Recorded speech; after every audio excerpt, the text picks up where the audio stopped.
Ready to get down to business? Join seasoned entrepreneur, community leader, and Army veteran Scott Shalom Klein, who will take you behind the scenes with those who work in America's small business scene and speak with leaders making an impact, creating jobs, and telling their story in entrepreneurship. So let's get down to business. On AM 560, The Answer, here's your host, Shalom Klein. And indeed, we're all about small business, jobs, and entrepreneurship and business. We talk a lot about business here on with Get Down to Business. And I'm your host, Shalom Klein. Remember, you can always download podcasts on my website at syklein.com. Follow me on Twitter at Shalom Klein and get ready for a jam-packed week of content and information you will not want to miss. So let's jump right in. I'm thrilled to be joined by Master Coach, founder of MetaWorks. That is Rachel Ryder, who has written a fantastic read published in March. Who you are is how you lead. That's something we talk about all the time on this program. Rachel founded MetaWorks in 2015 after a distinguished career in HR, receiving executive coaching certifications from Columbia University, extensive training in mediation. And we're going to talk all about a lot more background, including some large organizations.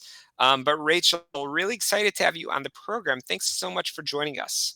Thank you for having me, Shalom. So nice to be here.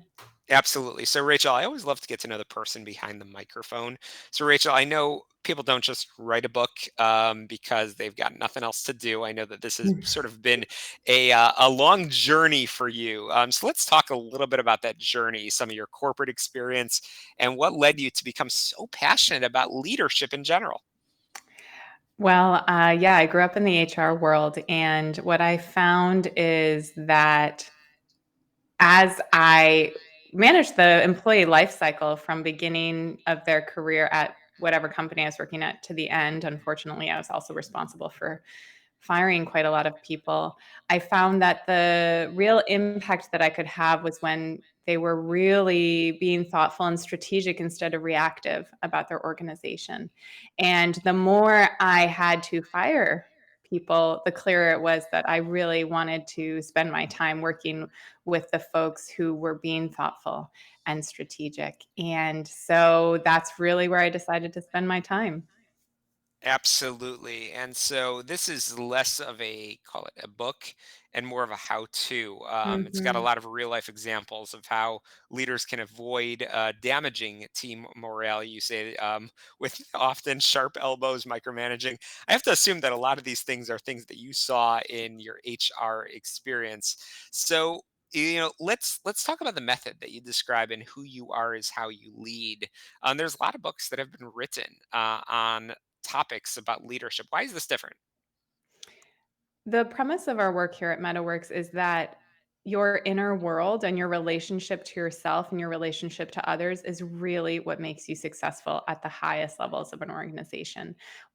Mostly work with leaders at the top of the organization, and they have a great deal of impact.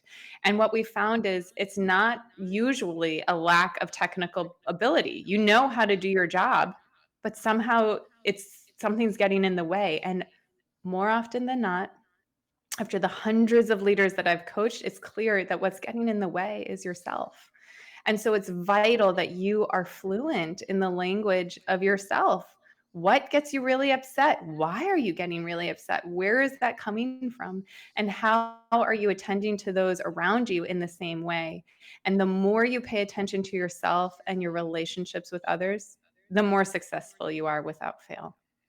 And one of the things they talk about in this book is, the importance of a leadership position that, in the military, we always say, you're no longer at the tactical level, you're at that strategic Yes, level. It's not about doing that, executing the tasks, but it's really all about people. And so you exactly. describe excelling in relationships. So why is that something that you have to sort of first look within in order to really succeed? You need to understand how you work. And how are your demons showing up at work? How is that self-righteous behavior, that finger pointing behavior, that behavior that means that you don't speak up even though you have an opinion? How is that playing out in work? How is that getting in the way for you? And how can we help you change it? Absolutely. I'm chatting with Rachel Ryder, who founded MetaWorks in 2015 after a distinguished career in HR. And she's written a fantastic read, Who You Are is How You Lead, again, filled with how to, step by step exercises, and so on. And Rachel, I mean, something that I find interesting is you weave your personal and professional narrative throughout this book, including how you've juggled your career with being a mom, how your childhood dynamics played out in your leadership style, and how overcame a physical ailment you suffered due to stress. Mm. Why was that important for you to do? Again, making this really personal and, frankly, really exposing yourself on so many levels. I deeply believe that no one can offer wisdom if they haven't experienced it and cultivated it directly. And I thought it was really important to share that no one's immune to their own demons and their own baggage, and to also share that there is possibility as a way through it, and that it doesn't entirely go away. Our relationship to our inner world is kind of like a spiral, it's not linear, where we'll encounter the same themes of struggle in our lives in different ways throughout our lives. However, the relationship to them can change. And so in the book, I really try to discuss that as well as a recovering over accommodator. I'd been working on that for 10 years. And then I had a heart arrhythmia, which was so connected to over accommodating. And so our relationship to these struggles changes. And so I was able to attend to it quicker, address it quicker, but it still arose. And that felt like a really important teaching in helping folks understand what this means when they're examining their own stuff. Absolutely, and you're very clear to note in this read that you're not a psychologist, you're not a therapist, but you're a high level executive coach.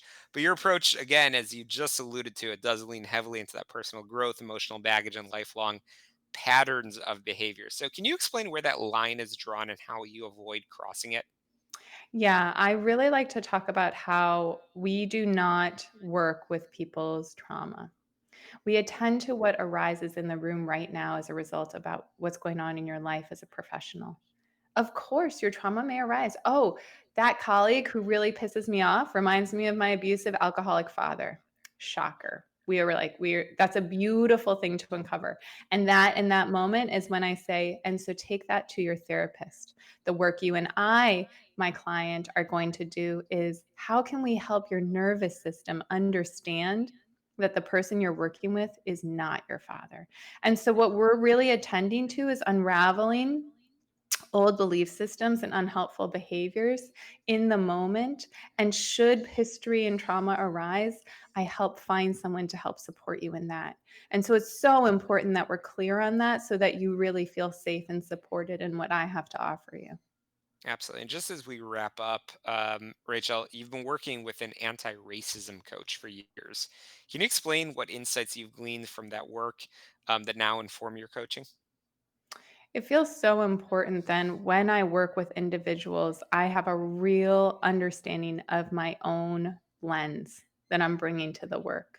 And that in that, when someone presents their felt experience about the world and I don't get it or I don't understand it, or I presume maybe it's not true, that's a really important moment for me to check myself and examine my own belief systems. Because what this work is really about is holding the other's experience and helping them to examine it deeply and release it where it's important to. And so it's vital for me as a white woman to be constantly examining my own whiteness and how I'm bringing that into exchanges, even with other white folks.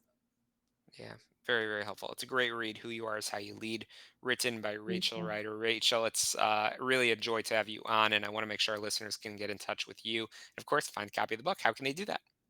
They can go to www.metta, METTA, WORKS.io, or you can find us on Instagram, meta.works, or you can find me on LinkedIn, Rachel Ryder.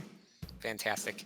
We've got to squeeze in a quick break over here, but be sure to subscribe, rate, review, and share Get Down to Business on your favorite podcast apps. We are all over the web, but we've got a lot more small business jobs and entrepreneurship when we return after this very quick break. Don't touch that dial.